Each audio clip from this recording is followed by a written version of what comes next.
For many years, I've had the privilege and the honor to be able to come into many of your homes and to share the message of Jesus Christ and talk about just the awesome things that he's doing here at the Embassy Church. And I'm so thankful and appreciative that Sunday after Sunday, you guys turn your television on and you tune in to the ministry of the Embassy Church and the message of Jesus Christ that I, Anthony Knox, preach. One of the things that I get as I travel throughout the area is that how many of you really appreciate how I talk about things that are real and that's relevant, and how we take the message and the gospel of Jesus Christ and apply it to present day circumstances and situations. Another thing that people often say to me is that they appreciate my transparency, how I share things that I've gone through, and how with the Word of God and with the love of God, I've been able to overcome a whole lot of obstacles in my life. But there's one particular thing I really haven't talked much about. It's been a pain in my life, but today I just want to talk about it because it's a growing problem in our society. When I was growing up in Lexington, I grew up in an abusive household. I hated the weekends. My father abused us Thursday through Sunday. It was a real trying time. And one of those situations where I actually found myself sleeping in a football stadium. The next day, my life really changed. They were getting ready to take me and put me in foster care. I called a man who really was influential in my life. His name was Billy Burnett. He took me into his house and they became my foster parents.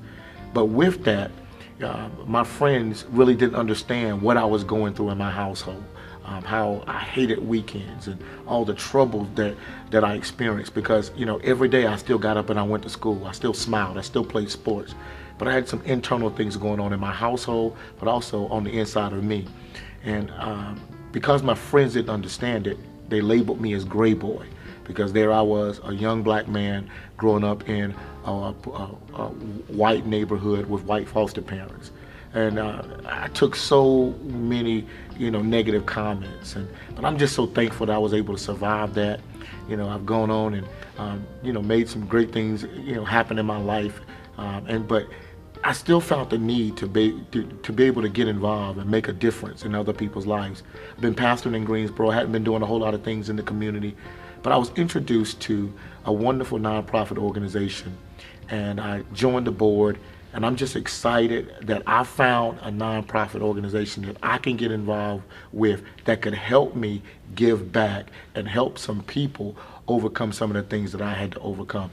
So today, I'm just excited to have some very special people to join me on my broadcast, and I want to introduce them to you. I have with me today Ms. Deborah Vigliano and Corey Phillips. Ms. Deborah is actually the founder of WinWin Resolutions, and Corey serves as our president of WinWin Resolutions. And Ms. Deborah, first of all, I just want to say thank you for allowing me to serve on the board and allowing me to be a part of your vision. Can you tell us a little bit about yourself and how you actually started WinWin? Well, and before I do that, I want to thank you for joining our board and for bringing your vision and passion, because that's something that we need. That's something we can't teach, Pastor. We can't teach that. Wow. And to have that and bring that forth in everything that you do, it permeates, and it's really wonderful. And thank you for this opportunity to be able to share also with your viewing audience. I started WinWin Resolutions 11 years ago in 2001, and I started this when I saw my background. I worked with children in theater for 30 years, okay. And I worked with all ages, and I saw when they would come into the rehearsal space, they had all their own drama going on. And when you would say, leave your drama outside the door, we need to focus on the play, the characters, that wasn't the reality. And so I knew I needed to create a safe space for them to try on a different way to react when they get bullied, when they get triggered, when they, all of the drama. So that's, especially middle school girls. Right. And right? I mean, you have children, so you know, and so when I founded WinWin, my background in theater, I hired professional licensed counselors and social workers to work with the theater teachers. And so we then give children from age 4, we start in the preschools, through adults, through family, and in corporate settings, to a safe place to try on a character who has to practice a different way to react when we get triggered, when we get bullied, when conflict arises. And conflict, is not a bad thing, but it's how we deal with it or don't deal with it. Right. Corey, you've been the president, and I hear you talk, and I experience your passion in our board meetings. Man, how serious is this bullying situation that's going on, in our society, in our country, and in the state of North Carolina, but more importantly, in the Guilford County Triad area? Yeah, it's big time. You can't watch the news for more than 3 to 5 minutes without catching a story, without even having to get deep into it. The Aurora incident in Colorado. Right. Somebody who was left alone for a little too long, I think, and maybe a simple act of a hug would have changed that whole night. Right. You look at New York. There was the woman who was the bus monitor who was bullied. Right. Which has a happy ending. Right. Someone stood up and made a difference for her, a big difference. And all of that hits me like a ton of bricks. And at the same time, the reason I get so excited is because of what's happening here in Guilford County. Right. I have an improv comedy background. Okay. And it was a lot of fun to get up on stage, like, whose line is it anyway, and to make Right. people laugh. Right. But then I was blessed by being able to teach a class. Okay. Of middle schoolers, actually. And Right. these kids came in, and there was the reject, there was the emo kid, there was the jock and the cheerleader and the nerd. And they came together, and we did a few handfuls of exercises, and 2 hours later I watched these kids leave as a group of kids. Wow. So they came as individuals, they left as a group, and that group is still strong, as I understand it, back in Wyoming. Wow. So I sought that out here in Greensboro, a way to make that difference happen Okay. day in and day out, and I was introduced to Deborah. Right. And quickly found that I didn't need to look to create something else new, because Right. it was there with Wow, that's WinWin. interesting.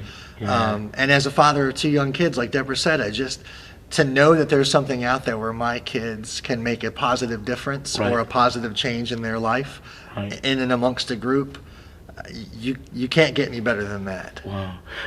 We're talking about bullying, and I know you just mentioned the Aurora situation, but one thing and one incident just sticks out in my mind, and as I prepared, for this, you can't, allow Columbine to slip your mind. I mean, it was a tragic thing, but, you're talking about all the lives that were taken, but when you look at the background and the situation that these young men were actually, dealing with, I mean, it was amazing how it just turned violent. And, as I reflect, I think that was really one of, other than my personal experience, that was my first experience with something, being public like that and being so tragic. Do you think that had a lot to do with, organizations like yourself stepping forward and, really beginning to address this issue of bullying? What do you think? Well, I think that we started doing this work about 10 years before Columbine happened. Oh, really? Wow. Okay. Yeah. And so then, when everything hit the fan with that, it was brought into the media's Wow. attention. But it had been going on. It had Wow. been maybe not to that extent where, someone came to the school and shot up all those kids. But, the thing that I reflect on Columbine and those boys they were ostracized. Those boys were bullied. And they then, I think kids who are bullied over and over and over and just on a continuous basis, they're either going to end up turning and pulling the violence like they did to that extreme or taking their own life. And Pastor, I wear this bracelet, if you could see it on camera, for this man, Brandon, young man, 14 years old, Brandon Bittner. And Brandon had been bullied since he was in kindergarten. And his single mom situation, and it was, his mom went to the administrators, went to the superintendent, I mean, did everything. And this wasn't here in our community, this was up north. And finally, he came home one day and it was Friday, November 10th, a year ago, and he had a really bad day, and he went to bed early, and he wrote a 3-page letter, and he left in the middle of the night without his mama knowing. And Pastor, imagine, he walked 7 miles on the highway in the middle of the night. Imagine 7 miles not being able to talk yourself out of what he decided he had to do, which is he jumped in front of a semi-truck and committed suicide. And now we have a word in the English language for that. It's called bullycide. Right. Kids who commit suicide due to being bullied. And I wear this bracelet every day for Brandon because there were so many Brandons that existed before Columbine and after Columbine that we don't ever know about. That we don't ever know about. Let me go back to something you said. You said that you were doing this work before Columbine, but Columbine actually, the media got a hold of it. And it's amazing that it took something like that. But as I serve on the board with WinWin, one of the things that really excites me is that WinWin is taking a proactive approach towards bullying. It's a problem. Let's get in and let's establish programs like BOTSO, LOTSO, and let's get into the school systems and let's do some things so we can be proactive. Don't you think that's important? Corey, as it pertains to, do we have to have something tragic take place before we actually, do something about it? Yeah, I mean, unfortunately, I think it's a huge box to unpack. I mean, we live in this society where, it's that old phrase, if it bleeds, it leads. And the Wow. news is centered around Definitely. the tragedies. And at Right. the tail end, you might get a heartwarming moment, which I think is such a shame. Because in our society, on Sundays, especially in the South, we go to church Right. to get rejuvenated again. Right. Because there's these four walls that surround us, and we're next door. Not next door. We share seats, pews with Right. people who we're comfortable with, Right. who love us for our faults and our triumphs, and we go to that every week, and then we go out into the world and get depleted again, and come back on Sundays. And so, where did that come from? Why can't we be in a position where we're there to open a door for the elderly or someone who needs it, where we're there to raise somebody's success up?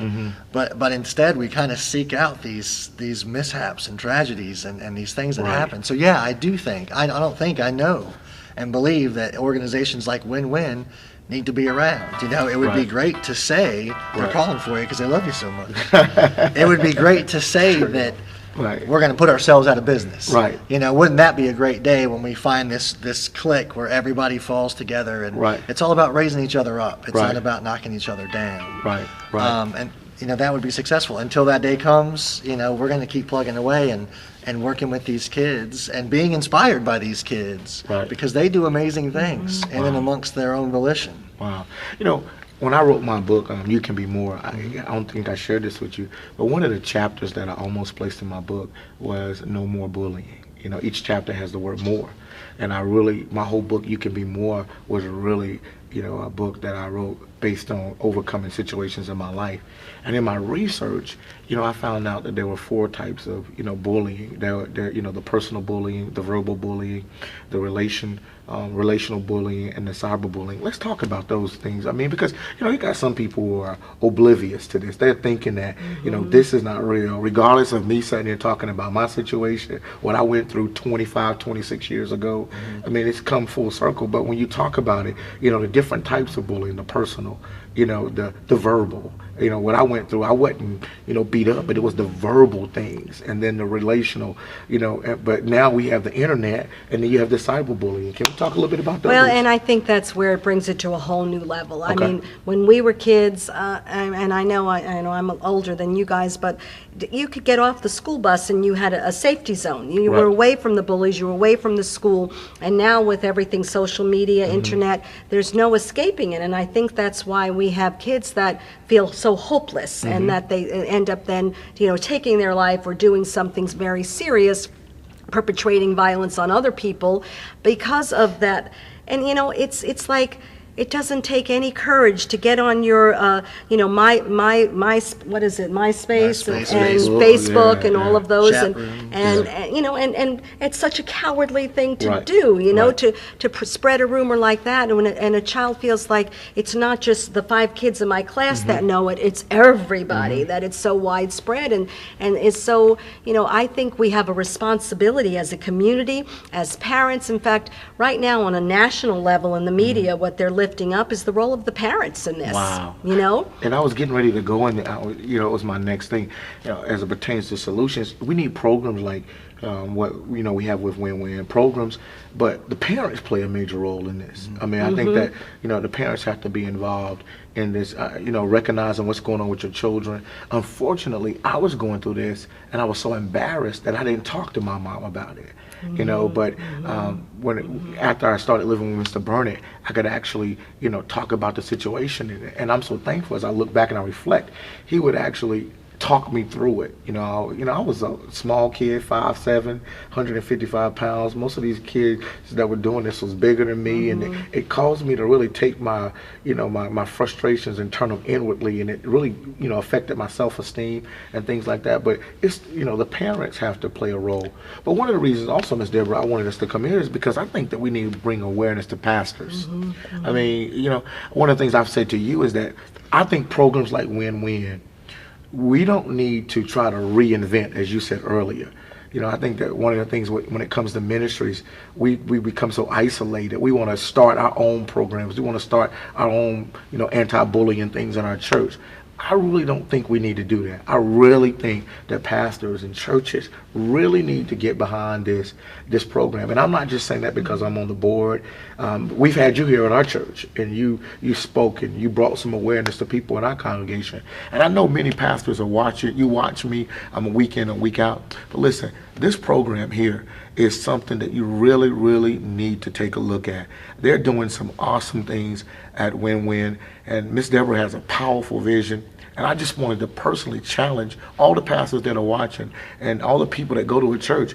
Listen, you need to do something to help support win-win resolutions. We can talk about problems, but I'm one with my staff at the church. Don't come to me and talk to me about a problem and don't bring a solution. Well, WinWin has the solution, not just what you're doing in the school systems, but you got some awesome programs, and you got some awesome events. You got an event coming up entitled The Young Peacemakers. The fact of the matter, I was just in the barbershop, and I actually saw it, on Channel 2. It was an awesome story. I was so excited to be a part of that. But the Young Peacemakers is coming up. Can we talk about that a Absolutely. And I started the Young Peacemaker Award on the 1-year anniversary of 9/11 as a time that we need to remember and reflect on the importance of peacemaking in not only obviously in our homes and in our hearts, but in our community and in the world on a broader vision. And I also think how hard it is to be in middle school. I know my personal story, Pastor. Right. I was just starting middle school. I grew up in New York, and my mother passed away, and I was really angry, and I got in with a bad group of kids and got into trouble, and I had my theater teacher that took me under her wing and showed me the world of theater and an outlet for all of that. And so that was kind of the thought process behind WinWin, to give people of all ages, but talking about, no more bullying, getting the parents involved. We know when we get the kids turned around in the right direction, we have to reach the parents. And so we have a family program. We can work with just parents without the kids, but really to make it the most effective, we need to integrate that. And so we have where there's simultaneous in the evening with preschool. We start at age 4, and the elementary kids, and we use puppets with the little ones. And then the middle school, high school kids are together, and then the older kids and the adults, the parents, and then to bring that all together. And I thought about, all nonprofits are doing some kind of fundraiser, but I wanted to do something synonymous with our mission. And so the creation of Young Peacemaker came out of, all right, so what are we doing? We're looking to reduce violence, right? And create peacemakers. Now let's lift them up. Right. And what's the most difficult age? I don't know if any of us would want to go back to middle school, I mean, and all of you watching too, I mean, challenge yourself with that thought, right? And so here we are with middle school students that we are being able to, and recognize as peacemakers. But Pastor, these kids are not doing these positive behaviors because they know someone is watching them. Right. They don't even know that this award exists until the adult tells them that. Okay. And when you think about, Corey, you were talking about the middle school kids on the bus. Right. And this, right? Yeah, I was fortunate enough to be on the selection committee for this year's Peacemakers. Okay. And I say fortunate because I sat down and read through. This was the first year where WinWin asked the middle schoolers to talk about why they think they were selected. Wow. So here they are. They've just been alerted to their nomination. And a lot of them started off with, I don't know why I was nominated, but here's the things I do daily, weekly, monthly. And these things, like you said, in middle school, I never would have imagined. I went to school, I played soccer, I came home, I faked doing homework and dreamt about playing soccer more. These kids go to soup kitchens on their own accord. Every Monday they get up at 6 in the morning, some of them, and serve to those who need service. They are little entrepreneurs. The most amazing thing that stuck out, and something I think that we could do a better job as a society of putting to the forefront, is the simple act of empathy.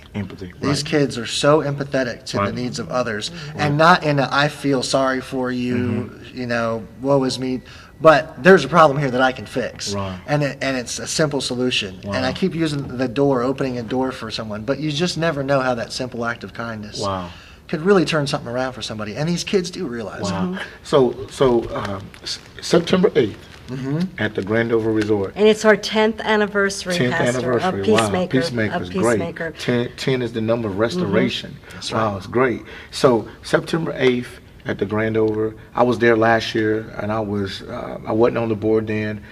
It was just amazing, just actually what took place, to be there and to see all of these, young kids from Guilford County being recognized, have been nominated for these awards. I mean, the red carpet. I mean, you guys really did it up, and that was an awesome, impression upon these young people's lives.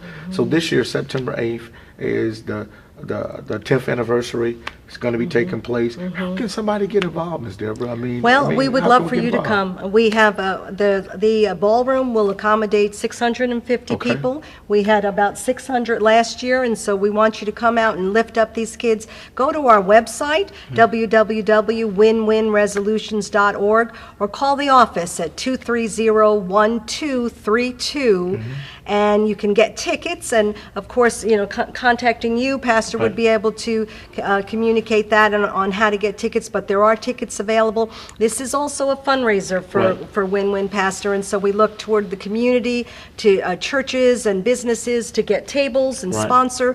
All 68 students are coming as our guest with their families. So we have to raise funds to cover the meals, and the cost of putting this together. But Pastor, one thing I really want to lift up, and I want to share with our listening audience, is that we are never going to stop bullying. We're going to be in our graves, and the next generation, generation, it's still going to be going on.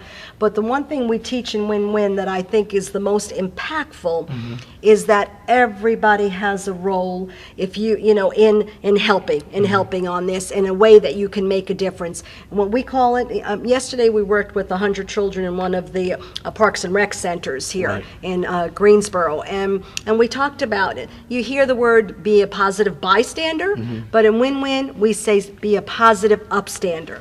Stand up for those kids that are being bullied and ostracized and left out. And that doesn't mean stand up them, right? That means go and say, Corey, you can't do this, and I'm taking my friend away. And then the kids will tell you, once everybody is away from that bully has lost their power. And they're going to stop. So in other words, be a peacemaker. Be a peacemaker. The Bible says, blessed are the peacemakers, for they shall inherit the earth. And we need more peacemakers and everything. So, this is just absolutely exciting.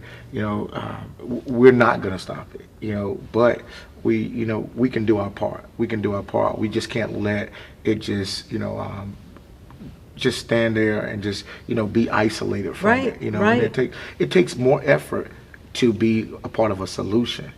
And people don't want to do that. I'm thinking about, in the scriptures, the man that fell amongst the thieves on the road coming from Jerusalem, on the road to Jericho, and the two people, the priests walked past them, the Levites walked past them, but a good Samaritan walked up to him. A good Samaritan. That's what these young peacemakers are. They are. And the people who fight bullying, they're actually good Samaritans. It's amazing as I thought about it. The Bible is full of, situations with bullying. When you think about David and Goliath, that big giant was a bully. He was bullying them. He was, using his size. And that's actually taking place. So, there's nothing new under the sun. It was going on then, and it's going on now, and it'll continue to go on. But we need people like Davids and like yourself who are going to, get armed with your slingshots, your botso and lotso. We're going to run at this giant, and we're going to do everything we can do, to try to, make a difference, in people's life. And that's what I think, I know WinWin is all about. It's all about making a difference. So listen, I just like to personally, reach out to you. I know you're used to, hearing a message and hearing me preach, but listen, this is part of my passion. This is something that, happened to me, and I thank God that with the proper guidance, 25, 26 years ago, I was able to overcome, this situation that kids are up against today. What Miss Deborah and Corey and WinWin is doing, it's an awesome thing. We're living in a time right now where a whole lot of nonprofits are struggling financially, they're folding, and I know this lady's passion. I mean, this is her passion. We've had private conversations. She's not doing this for money. She's not doing it for fame. She's doing it because it's a part of her God-ordained purpose and destiny. And what I wanted to do was bring her here, expose WinWin to my viewer audience, but also have a call of action to ask you guys to get involved with what's taking place. Like Ms. Deborah said, the website will be on the screen, the phone number. If you want to be a part of this Peacemaker event, come and be a part of it. You may be a business and you might want to sponsor it or sponsor a table. Listen, you are supporting a tremendous cause. Pastors, if you're watching, listen, you're my colleagues. This is a tremendous undertaking that Miss Deborah has taken upon herself, and we need to support her. We support her at the Embassy Church, and we need to rally around her and support what she's doing at WinWin Resolutions. I'm so excited to be able to come into your homes or wherever you may be. I know people watch me from the hospital, in prison. Listen, be a part of the solution. Don't be the problem. Until next week, God bless you.